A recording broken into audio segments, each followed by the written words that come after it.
I call this meeting to order. A regular board meeting of the Board of Trustees of Edcachos ISD will be held today, Wednesday, July 20th, 2022. The time is 6:39. Due to the health and safety concerns related to COVID-19 coronavirus. I can't hear you. That's what he's trying to say. We can't hear you. Sorry. Due to health and safety concerns related to COVID-19 coronavirus, this meeting will be conducted in person and CDC district guidelines will be enforced. First item we have is called roll call. Yes, Mr. President. Mr. Ibarra? Here. Mr. Peacock? Here. Mr. Morales? Here. Mr. Torres? Here. Mr. Barco? Here. Mr. President, we have a quorum. At least a quorum of board will be participating in accordance with the provisions of section 551125 or 551127 of the Texas Government Code. Next thing we have is Pledge of Allegiance. Pledge allegiance to the flag of the United States of America and to the republic for which it stands, one nation, under God, indivisible, with liberty and justice for all. Ms. Rocha, will you lead us in Shika? Everyone bow your heads in the Father, Son, and Holy Spirit. Our Heavenly Father, be with us this evening as we carry out the deliberations that are important to the district's operations. Be our strength and our guide by giving us patience and understanding so that the issues may be worked out justly and fairly for all. We ask this in your name, Father, Son, and Holy Spirit. Amen. Amen. Next item we have is item 3, open forum. Comments from the public. We have one speaker registered to speak tonight. All right. Mr. Board President, if I may just go over the rules for public comment before we begin. At regular board meetings, the board shall permit public comment regardless of whether the topic is an item on the agenda posted with notice of the meeting. At all other board meetings, public comment shall be limited to the items on the agenda with notice of the meeting. Individuals who wish to participate in this portion of the meeting designated for public comment should sign up with the presiding officer or designee before the meeting begins as specified in the board's procedures on public comment. Public comment shall occur at the beginning of the meeting. When necessary for effective meeting management or to accommodate large numbers of individuals wishing to address the board, the presiding officer may make adjustments to public comment procedures. Specific factual information or recitation of existing policy may be furnished in response to inquiries, but the board shall not deliberate or decide regarding any subject that is not included on the agenda posted with notice of the meeting. The presiding officer or designee shall determine whether an individual addressing the board has attempted to solve the matter administratively through resolution channels established by policy. If not, the individual shall be referred to the appropriate policy to seek resolution. Disruption. The board shall not tolerate disruption of the meeting by members of the audience. If after at least one warning from the presiding officer, any individual continues to disrupt the meeting by his or her words or actions, the presiding officer may request assistance from law enforcement officials to have the individual removed from the meeting. The speaker will have 3 minutes, and I will take time. And as always, normal rules of decorum are expected.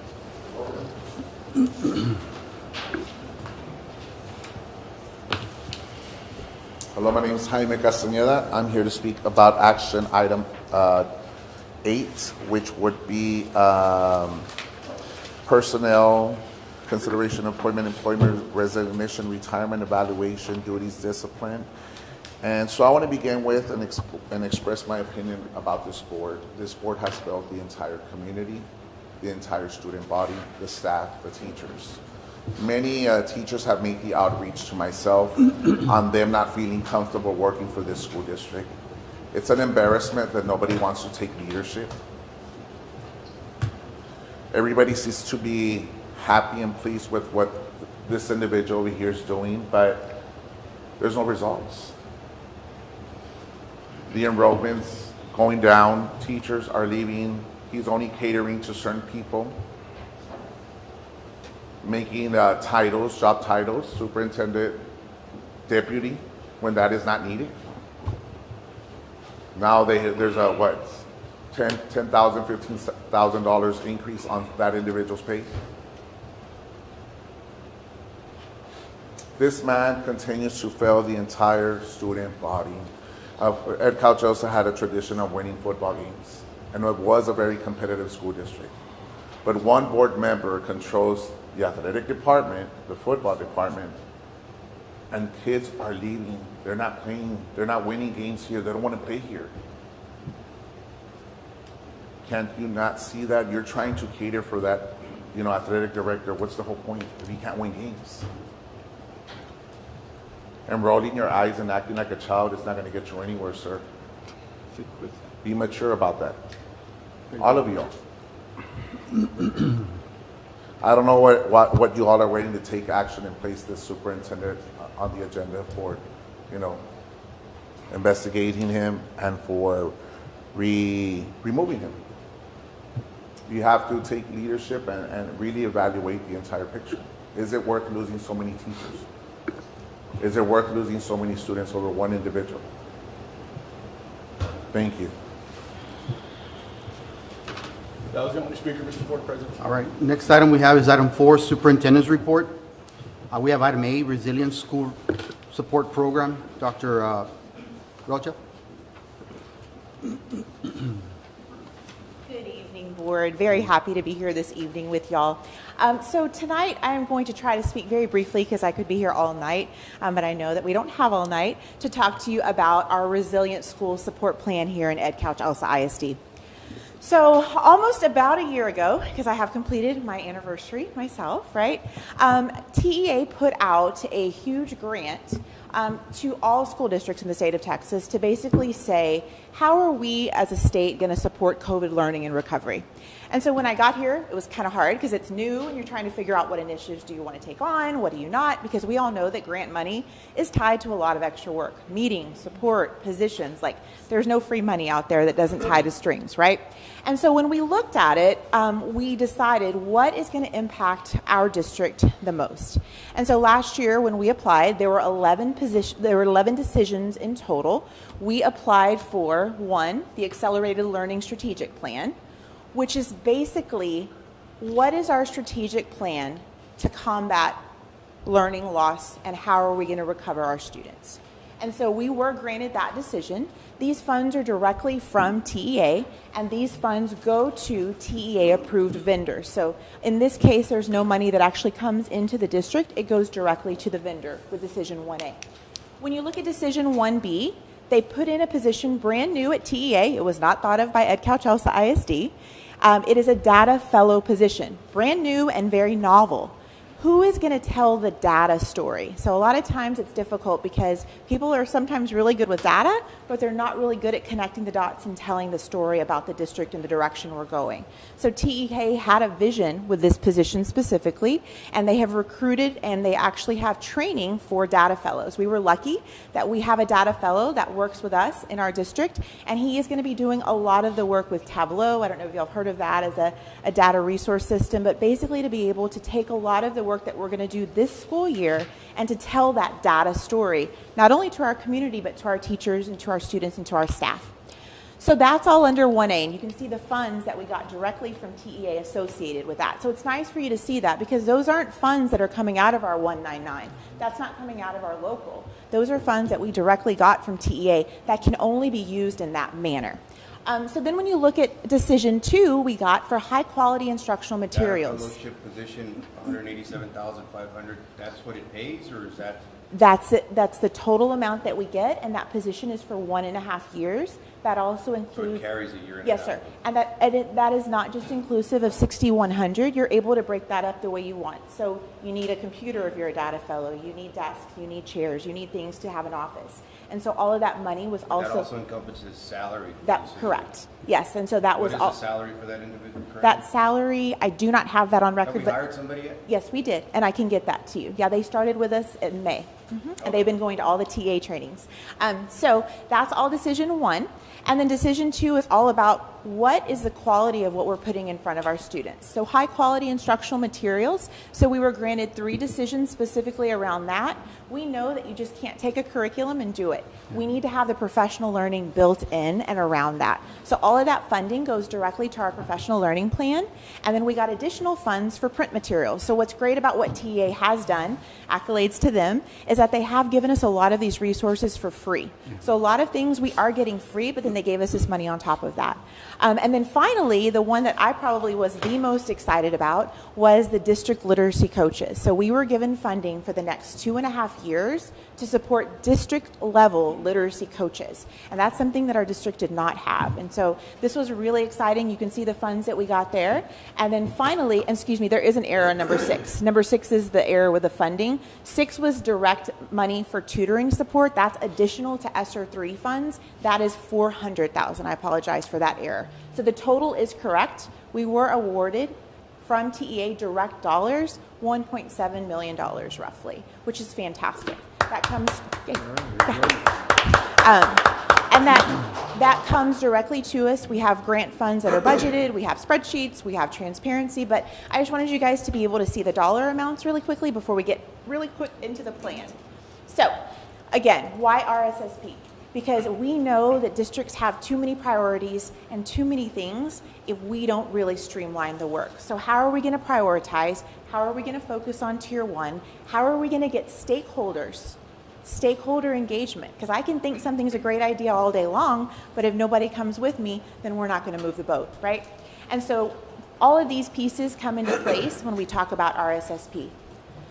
All year we've been looking at data, and next month we will be able to present our finalized data that will be released from TEA, but this is data that we've been looking at since our Leadership Institute last year, and I'm just going to take you through this really quickly, because when we looked at what the focus was going to be, because there's a lot of focuses we could have. We could pick science, we could pick math, we could pick reading, but when we looked at these graphs that were generated from Region 1 last year, what you see here is a cohort of 3rd grade students in EdCal-Chelsea ISD. This is 2017. So think about this data as being pre-COVID, right?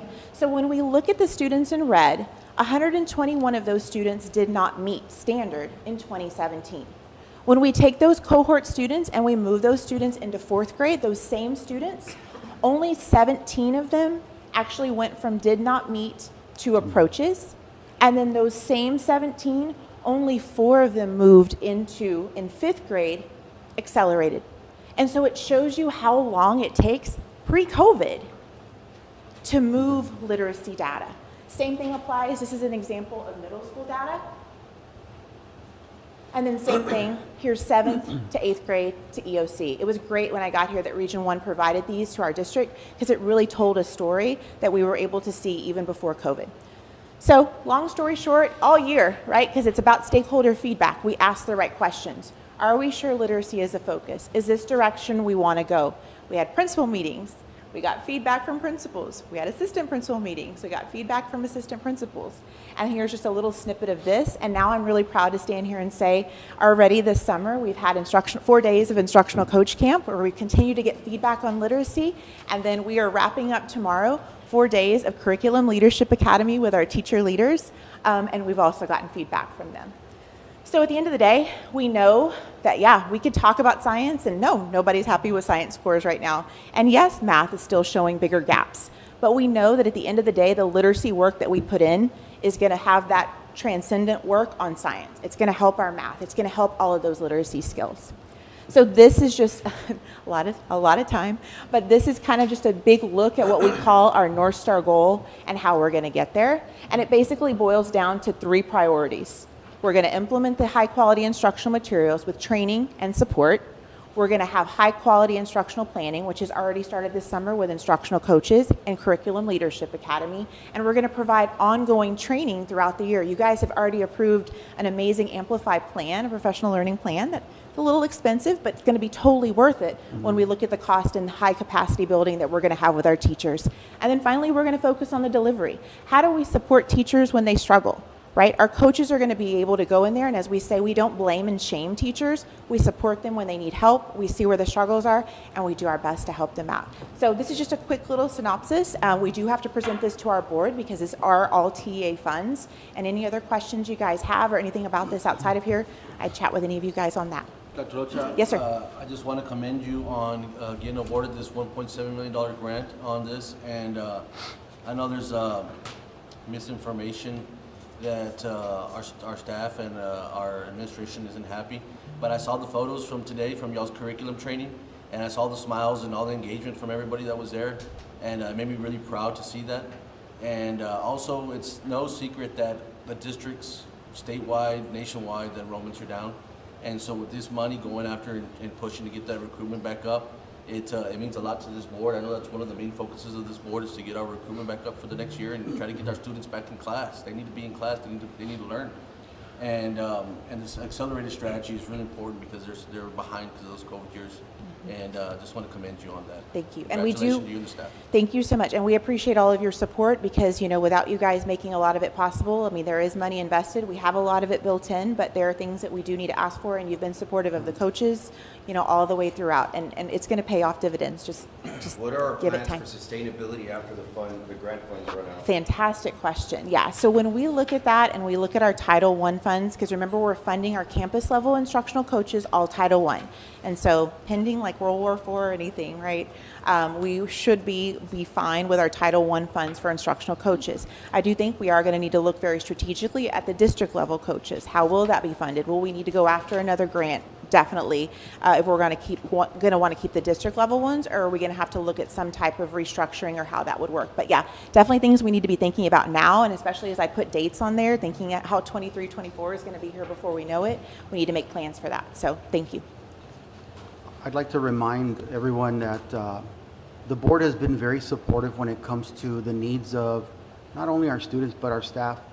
Any resources, materials, supplies, those have never been items that we have ever kept from the reach of any of you all. So all you need to do is ask, and I know that Dr. Rodriguez works closely with all of you, Dr. Rocha, and just know that if you ask for stuff and it is needed, then by all means, we will do everything in our power to make sure that all our teachers are adequately equipped with everything that is required. I know we've had some rough patches with COVID and all, and it's stressful for our staff, but it's also stressful for our students and parents.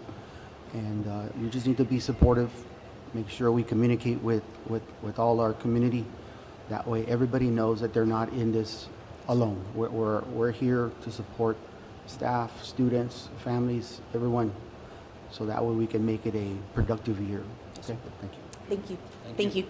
Good job, Dr. Rocha. Dr. Rodriguez, I think there's a new member of the team here. Would you like to present her and recognize her for joining the squad here at Cal Chelsea? Certainly. The proud Yellow Jackets. Yes, it is my pleasure to introduce our newest member of our team, and that is our high school principal, Ms. Amelie Sanchez. Welcome.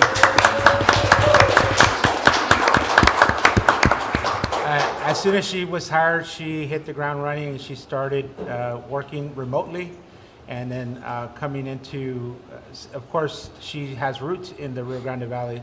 Her parent being in Westaco, was able to a decent place to stay, and I guess some good food, I hope, when she came home. But I'm sure her parents are happy to have her back in the valley. And she comes to us from Galena Park ISD, where she was an associate principal of a high school of 4,500 students. So thank you and welcome. Welcome, Ms. Sanchez. I see you on social media, and I see how you're real like spunky and proud, and kind of get the pride of your school out there, and the way you've been here with Ed Cal Chelsea already. I saw that you already started some posts and stuff, so it makes me real happy to see that, because we are proud Yellow Jackets here, and I hope you can get that going here at the high school. It was recently her birthday, and her Yeah, I staff saw threw her that. a really nice party. Yeah, I saw that. Happy belated birthday. Yeah. I know one thing I brought up the last time we had a meeting was changing the culture here at Cal Chelsea, and that's something that we want to do and make sure that all of our students come into a safe place, a happy place, and something that's very proud to be Yellow Jackets. And after what I saw, I think you were in North Shore, I believe, and I saw you were always real supportive of the community and everybody over there, so I hope to see you do that here as well. Thank you. Welcome.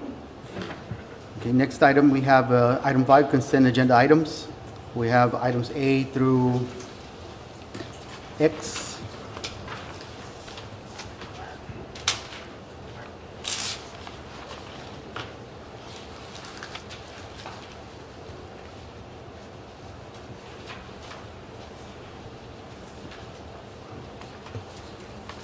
Mr. President, due to discussion, I'd like to make a motion for approval. Second. I've got a motion by Mr. Smalsbury, a second by Mr. Barco to approve all the consent agenda items. All those in favor? Aye. All those opposed? Motion passes. We have item number 6, discussion and action items. We have item A, discussion and possible action to award RFP 2022-007 Group Health Insurance. Mr. Roger Garza.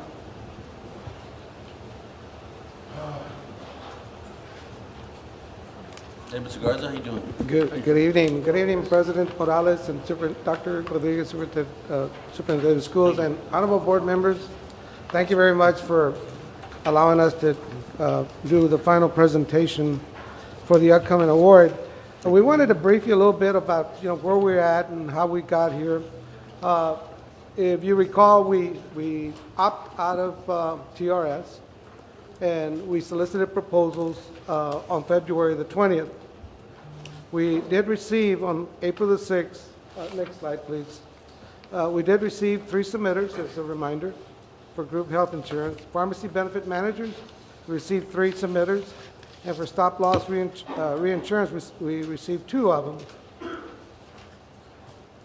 In the time frame that we conducted this RFP, we had a workshop, and we evaluated some of the options that we had, and we felt that at the time we were better off doing one over the other, but during all the discussions with staff and also with the carrier, we had one fully funded option that we got from the current carrier, which is Blue Cross and Blue Shield. And we felt at the time that we had this opportunity to be able to exit TRS without any disruptions, with very limited disruptions actually, with the same carrier. So what we've done is we've evaluated, again, we did it one more time, and we came back and recommended that the district consider a fully funded option with Blue Cross and Blue Shield. You currently have 664 employees. On the next slide, please. Next slide, there you go. We have 664 employees currently covered. The district contributes $429 per employee per month. The proposed plans are a duplication of what you currently offer. There's rate relief to approximately 137 employees. The carrier has offered a one-time stipend of $100,000 for communication and transition purposes. The PPO network will include out-of-network benefits, which you currently don't have. The rates will remain the same. The district can continue to fund any increases. Next slide, please. So here's an example of the current benefits that you currently have. The 2 plans we're offering is a PPO option at $427.43 for employee only. Mr. Garza, this is what Blue Cross Blue Shield's offering. Yes, sir. Yes, sir. These are the fixed, these are no exposure. This is a fully funded program. There is no district exposure, meaning it's not self-funded. So Correct. We're going to pass all the exposure to the carrier. Yes, and I apologize. I did not introduce my associate, Javi Liad, and we also have a representative from Blue Cross and Blue Shield from San Antonio here in the audience in the event that you should have any additional questions. Roger, just so I can be clear, Sure. a fully funded plan mitigates the risk for the school district as opposed to going to a self-funded plan? Correct, Is sir. that why? We had the feeling, if I may express my opinion, we had the feeling that, you were probably better off in the long run going self-funded, but right now was not the opportunity to do that. We still need to settle some of the COVID exposures, that we're trying to minimize. At the time we had the presentation back in April, we didn't have the BA2 popping up. Now we have the BA2 popping up. So, we're hoping once it settles down and vaccinations get completed, hopefully next year, maybe 2 years, you might want to take a look at that possibility. Roger, I want to go back one sheet. Sure. I'm still on this very bottom. It says here, district can fund any increases to employees. If there's any adjustments in the premium, because we don't know, these are all estimates based on participation. If you hire more employees, your rates will probably go down. If you lose employees, your rates will probably go up. It's all based on participation. currently, the district is contributing approximately 4.5 of revenue, and Correct. we're estimating a decrease of almost $94,000. A decrease? Overall. Yeah. Decrease? A decrease, yes, sir. 94,000? 94,000. So my question will still remain, is when it says district can fund any increases to the employee, If. Right. if there are some. but we If don't there are, have those. yeah, but not at this time, no, sir. Well, Roger, if the board enters into a contract with Blue Cross Blue Shield, isn't the rate locked in during the term of that contract? It is, but you have your caveats. There's a decrease in volume, participating volume. They have the right to adjust that. So yeah, there are guaranteed, yes, there are, but there are caveats to that, those guarantees. Okay. You can't. I guess what I'm saying is, you're quoting 664. If you have a reduction in force and you lose 20% of your employees, you have a 10% loss. I see. On that previous slide where it says rate of relief for approximately 137 employees, what is that? It means that there's a tier level in one of your tiers, which is where employees are actually going to have a decrease in their rates. So there'll be some family rates that'll be a lot less than what you're currently paying. So 137 employees would have a relief in their insurance Correct. costs. Yeah, right now you carry 4 plans with TRS, which is your high deductible plans, and then you have your, and we're only offering two, the HMO, which is the most populated, and the PPO, which is the most popular. So some people like to have the high deductible. They'll be able to continue with that, but they'll have to do it under the PPO option. So can we move on to that so you can explain the PPO and the HMO? Or what are the differences? Do we have to select one or does the staff select one? The staff is going The to staff will be yes, selecting whether they want the PPO or the HMO. yes, the employees will be able to select either a PPO option or an HMO option. Okay. And the HMO option offers employees to be able to, these are contract doctors, and the PPO are point of service doctors. So they'd be able to select any doctor they want, Yes, if the PPO. that's correct. And HMO is the one in the network. Exactly. And now you'll have a little bit more open network because there'll be a lot more hospitals participating. Blue Cross Blue Shield is probably one of the best insurance carriers out there. Well, there's 4 major insurance carriers. They're probably one of two most popular here in the Valley, yes. And again, it limits the disruption, so employees won't have to switch cards. The only thing that's going to change is the policy number, Oh, change what? the policy number. Oh, okay. Okay, in this particular case, the school district now will have a master policy. They'll actually be the contract holder, and the employees will have a certificate number. Roger, so we go fully funded, there be no increase in prices to the employees. Right now, the way we have it scheduled out, it's $427.43 is what you're currently contributing on the employee side. So that's the contribution side. Okay, on the PPO side, it's $538. Okay, that's the ones what yeah. they select Yeah. on what they want. So, looking down the road, eventually, once we get to the point we're ready to go self-funded, then at that point, the district can manage the rates and lower the rates to what would best fit the district and its staff, correct? That is correct, yes, sir.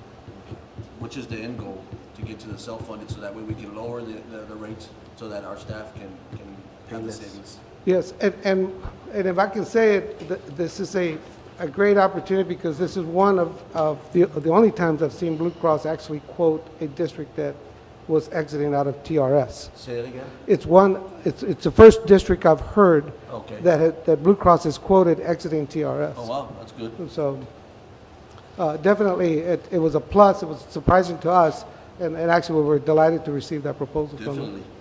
I remember in the past, you'd have a committee, there would be a committee, an insurance committee, formed with teachers and administration. Was that done this time?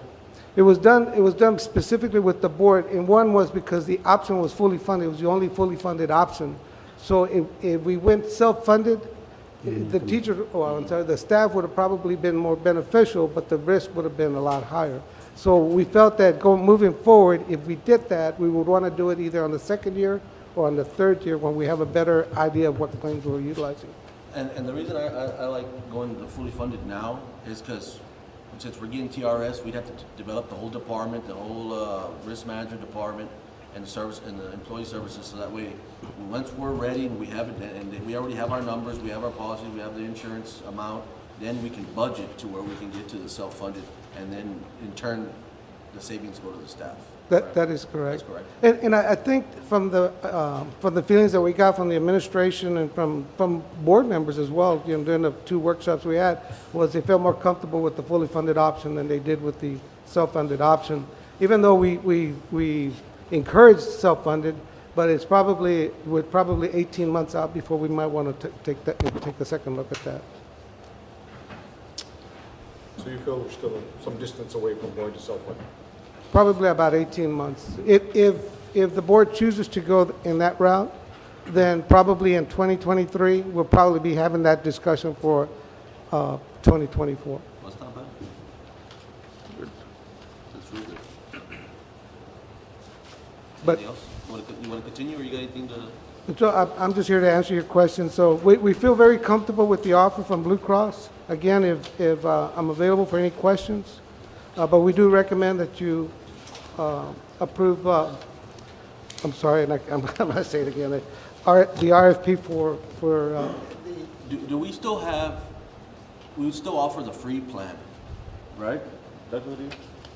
yeah, no, that's still there, We yeah. would- Right, Mr. Lizondo, we would still offer the free plan to the staff. There's 2, right? That the staff can go and Right. select if they don't want. And then if they want to get the spouse or the family or the child, then they would have to pay the difference on that. But the staff has the option to have the free plan, which would be this coverage, Exactly, yes, sir. and the district would cover their insurance. Correct. So basically, we're giving them free insurance. You actually contribute to their cost, yes, sir. Wish the county would do that.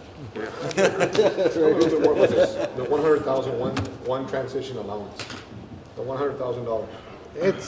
It's embedded in, it's there. I mean, it's designed to offset any disruptions, pay for enrollment cost. When you say disruptions, So from what I understand, that is, when you do the enrollment, so Blue Cross and Blue Shields have to come in and meet with the staff one by Correct. one, and that allowance would come out of there. And then whatever's left over, you know, you can do, like incentives, you know, gym It's your memberships money, yeah. and all these other things for the staff. If, you know, if they want to get healthy, you can offer their different incentives to them out of that $100,000, if I'm not mistaken. That's correct. Yeah. Are we dealing directly with Blue Cross Blue Shield, or is there an intermediary? At this point, it's directly with Blue Cross. And that's why they're here, because we're setting up enrollments for next month, and they need to enter into a scheduling,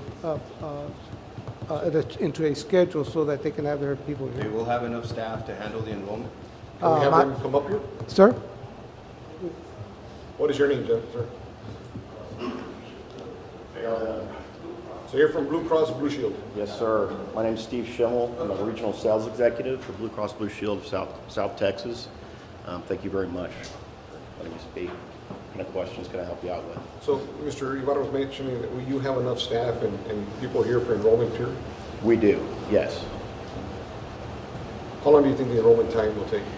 You know, we're cutting it really close right now, since this is a 9/1 effective date. So I've got new business paperwork here with me to get the staff tomorrow and sit down with them and go over that and get dates set up so we can get enrollment going. When would, if approved tonight, when would this go into effect for our staff? I mean, see, we're still covered under TRS right now, right? And then August 30th would be where we switch over from TRS to Blue Cross. Be 9/1, yes. We're cutting it close. Yeah, we are. We're gonna have to, you know, book it, so. Well, Okay. well, Blue Cross Blue Shield is one of the best health insurances out there. And Roger, can you repeat your recommendation as far as insurance coverage is concerned? Can you repeat your recommendation, please? The recommendation is to approve RFP, and I was looking for the number here, RFP 220203, I'm sorry, for group health insurance. 2022-007. 007, sorry about that. to approve it. Roger, who will be the TPA? There's no TPA. This is an It's insurance directly carrier. with Blue Cross. It's directly with Blue Cross Blue Yeah, Shield. but we have, Make sure there's that no you're- middle, this is your representative. Yeah, there's no middleman, Yeah, there's no there's nothing. insurance agent, it's the district straight with the provider. So that way we can get that conversation out of the room already. Nobody submitted for agent services in that regard, so Blue Cross submitted it direct. So, Okay. But I guess that's the question that needs to be cleared. Mr. Yes. President, if there's no other discussion, anybody else? I'm good. No, I'd like to make a motion for approval on item A, RFP 2022-007 on group health insurance. Second that motion. So I've got a motion by Mr. Rob Smallery, second by Mr. Barco. All those in favor? Aye. All those opposed? Motion passes. Thank you, Mr. President. thank you all very much. Thank Y'all you. have a great evening. Appreciate you all.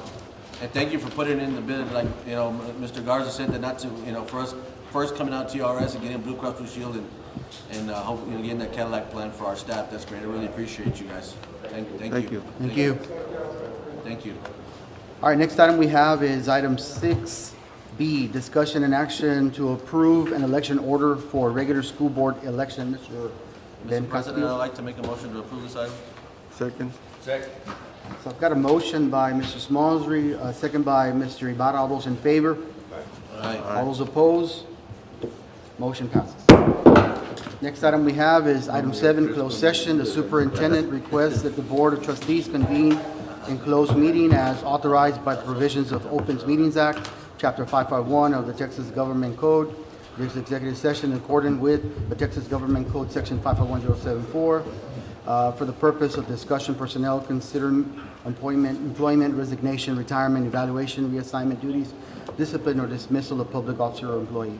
Item B, consultation with legal counseling, pending contemplation, settlement, and options. We are 7:15 p.m. and we are in executive session. Thank you. Okay.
Time is now 7:43. We are back from executive session.